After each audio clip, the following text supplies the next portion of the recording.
Oke, assalamualaikum warahmatullahi wabarakatuh. Halo guys, perkenalkan nama aku. Kurang nggak sih? Sabar. Mana aja Mana deh. Sabar ya guys ya, sabar.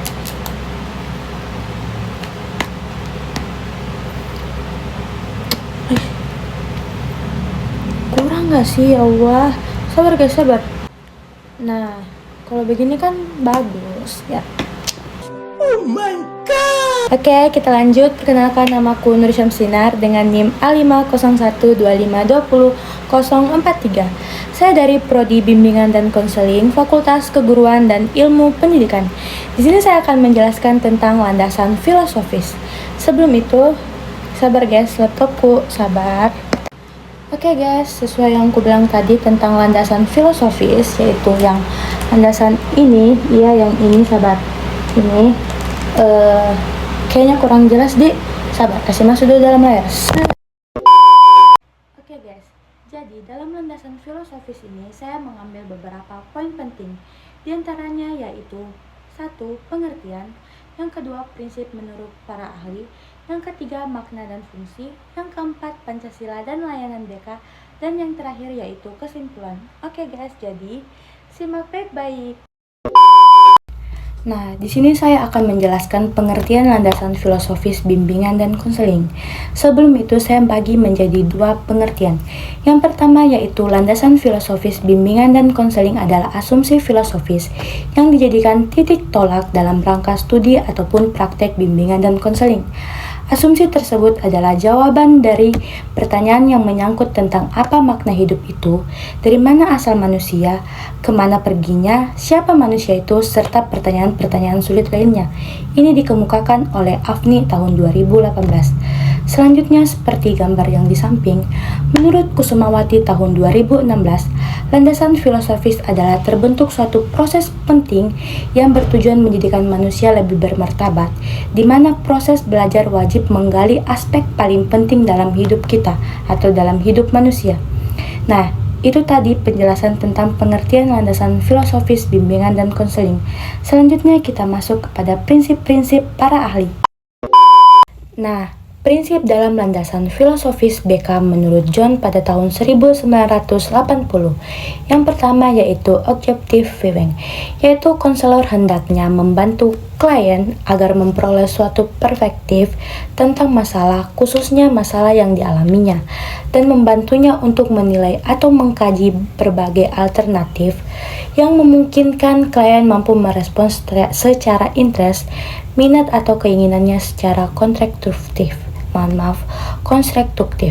Nah, selanjutnya yaitu yang kedua, kalian bisa baca sendiri yang di samping sini, yang dimana dalam hal ini konselor harus merasa puas dalam membantu klien mengatasi masalahnya.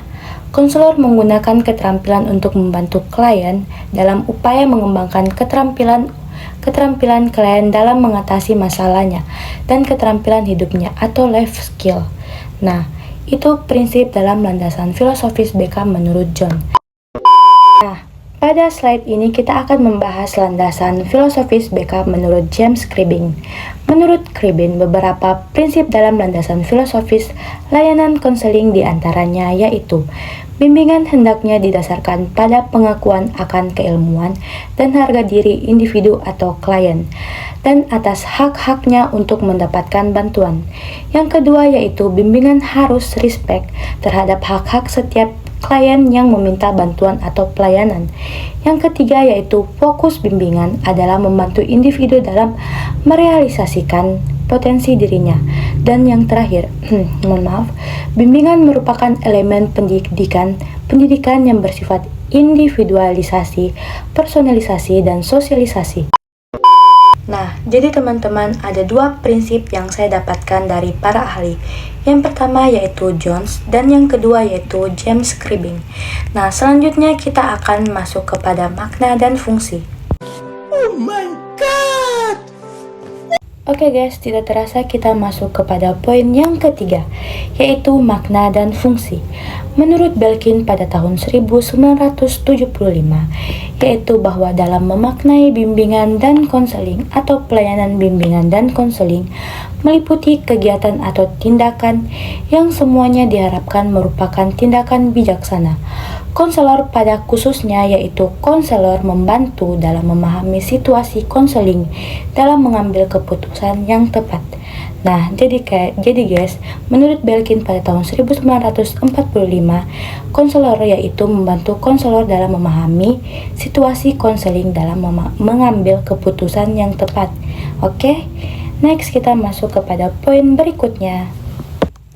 Nah, Pancasila dan layanan BK, yaitu pada poin yang keempat, dengan memahami hakikat manusia sebagaimana yang tertuang dalam sila kedua Pancasila, maka setiap upaya bimbingan dan konseling diharapkan tidak menyimpang dari hakikat tentang manusia itu sendiri.